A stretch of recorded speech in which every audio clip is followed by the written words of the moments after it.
Hello నమస్తే, welcome to the federal Andhra Pradesh. Chandrababu Naidu ఈవేళ ఉన్నట్టుండి ఢిల్లీలో తేలారు.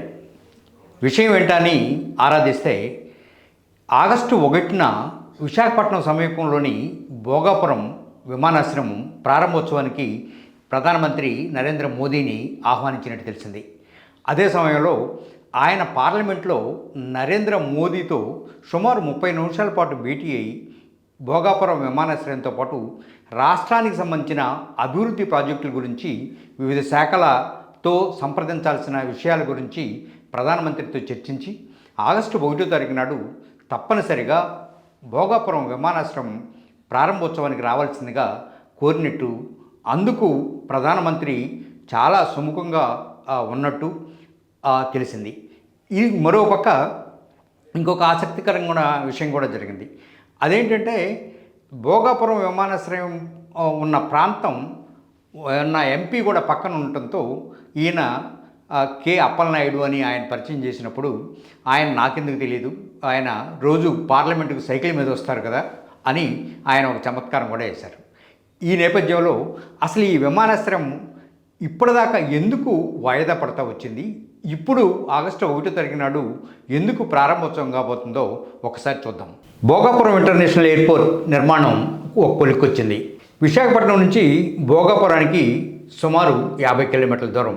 ఇది చాలా ప్రతిష్టాత్మకంగా నిర్మించిన ఎయిర్పోర్ట్. అంతేకాకుండా తీవ్రమైన ట్రాఫిక్ వల్ల ఈ విశాఖపట్నం నుంచి భోగాపురానికి ఎయిర్పోర్ట్ను తరలించడం వల్ల చాలా మేలు జరుగుతుందని చెప్పి భావించి చాలా శ్రమకోర్చి దీన్ని కట్టారు. అయితే ఇక్కడ కొన్ని ఇబ్బందులు కూడా లేకపోలేదు. ఒకటి, గాజువాక నుంచి లేదా అనకాపల్లి నుంచి భోగాపురం వెళ్ళాలంటే సుమారు 1 గంట పైగా టైం పడుతుంది. అంటే విమాన సమయానికి 2 గంటల ముందు చెక్-ఇన్ ఉంటుంది. దాని నుంచి అందుకోవాలంటే మరో 2 గంటల ముందు ప్రయాణికుడు తమ ప్లేస్ నుంచి బయలుదేరాల్సి వస్తుంది. అంటే సుమారు 4 గంటల పాటు ఈ టైము రాకపోకలకి సరిపోయే అవకాశం ఉంది.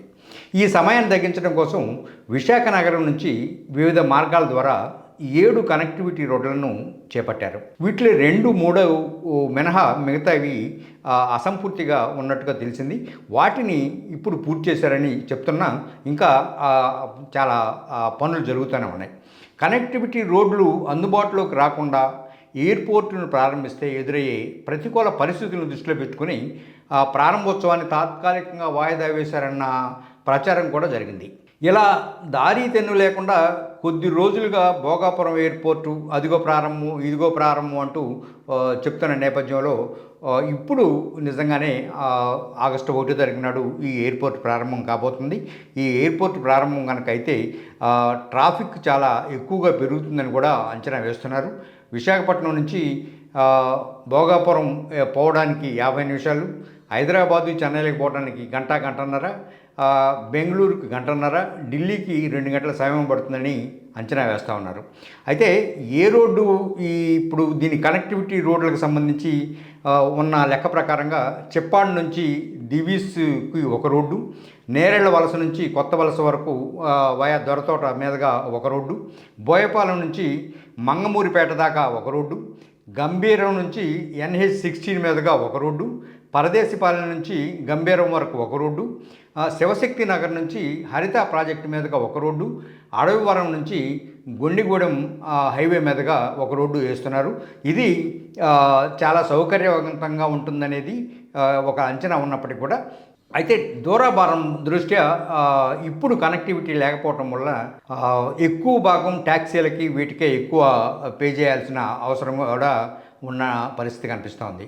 అలాగే ఇక లోపల వేసిన ఛార్జీలు కూడా అట్లానే ఉన్నాయి. విశాఖపట్నంలోని వివిధ ప్రాంతాల నుంచి భోగాపురం ఎయిర్పోర్టుకు ట్యాక్సీలు వెళ్ళడానికి ఇప్పుడున్న లెక్క ప్రకారంగా 2,500 నుంచి 4,000 వరకు కూడా కిరాయి అడుగుతూ ఉన్నారు. ఇది విజయవాడ, హైదరాబాద్కు వెళ్ళే వారి ఫ్లైట్ ఒకవైపు టికెట్తో సమానంగా ఉంటుంది. అందువల్ల ఎంతమంది ఈ సౌకర్యాన్ని ఉపయోగించుకుంటారనే దాంతో కొంత సందిగ్ధత ఉన్నా ఎక్కువ భాగం విమాన ప్రయాణాలకు అలవాటు పడిన వాళ్లకు ఈ 2,500, 3,000 పెద్ద లెక్క కాదనేది వాదన కూడా ఉంది. సొంత కార్లు ఉన్న వాళ్ళకైతే కాస్త పర్వాలేదు. అదే ట్యాక్సీలు ఇట్లాంటివి అయితే మాత్రం కాస్తంత ఇది చేయాల్సి ఉంది. ఇక విశాఖపట్నం నుంచి భోగాపురం వెళ్ళడానికి ట్రాఫిక్ రద్దీ, సమయం, వ్యయం ఇట్లాంటన్నిటిని దృష్టిలో పెట్టుకొని ఏపీ ఎయిర్ ట్రావెల్స్ అసోసియేషన్ ప్రతినిధులు 9 చోట్ల వెయిటింగ్ లాంజ్లు ఏర్పాటు చేయాలనుకుంటున్నారు. ఇవి కనుక పూర్తయితే చాలా సౌకర్యంగా ఉంటుంది. తొలి దశలో ఆటోనగరు, ఎన్డీఏ జంక్షను, గురుద్వారా, వెంకోజీపాలెం, ఎండాడ, అట్లనే రెండో దశలో Hanumanthavaka, RTC complex, vada park, railway స్టేషన్లలో ఏర్పాటు చేస్తారు. మరోవైపు ట్యాక్సీల భారాన్ని దృష్టిలో ఉంచుకొని నగరంలోని వివిధ ప్రాంతాల నుంచి సుమారు 20 ఎలక్ట్రికల్ బస్సులని, అవి కూడా ఏసీ బస్సులు నడపడానికి అధికారులు సన్నాహం చేస్తున్నారు. వీటి ధర మాత్రం చాలా సామాన్యులకు అందుబాటులో ఉంది. 300 నుంచి 400 వరకు వీటిని వసూలు చేసే అవకాశం ఉంది. ఏమైనప్పటికీ కూడా రేపు ప్రారంభమైన తర్వాత కానీ అసలు ప్రాక్టికల్ సమస్యలు ఏంటో తెర మీదకు రావు. వాయిదాల మీద వాయిదాలు పడుతూ వస్తున్న భోగాపురం అంతర్జాతీయ విమానాశ్రయానికి ఎట్టకేలకి మోక్షం లభించినట్టే. ఆగస్టు 1వ తారీఖు నాడు ప్రధానమంత్రి నరేంద్ర మోదీ చేతుల మీదుగా ఈ విమానాశ్రయం ప్రారంభమవుతుంది. అయితే ఈ ప్రారంభోత్సవానికి ముందే అక్కడ మరోసారి ట్రయల్ రన్ నిర్వహించబోతున్నారు. ఈ ట్రయల్ రన్ పూర్తయిన తర్వాత పక్కాగా ఈ తేదీని ఖరారు చేయడంతో పాటు దానికి సంబంధించిన మిగతా ఆహ్వాన పత్రాలు ఇవన్నీ కూడాను స్థానికులకి, అలాగే స్థానిక ప్రముఖులకి, పార్లమెంట్ సభ్యులకి, ఎమ్మెల్యేలకు కూడా అందజేయబోతున్నారు. కనుక మరికొద్ది రోజుల్లో విశాఖ వాసులు కలగన్న, ప్రత్యేకించి ఉత్తరాంధ్ర వాసులు కలగన్న భోగాపురం ఎయిర్పోర్టు అందుబాటులోకి రానుంది.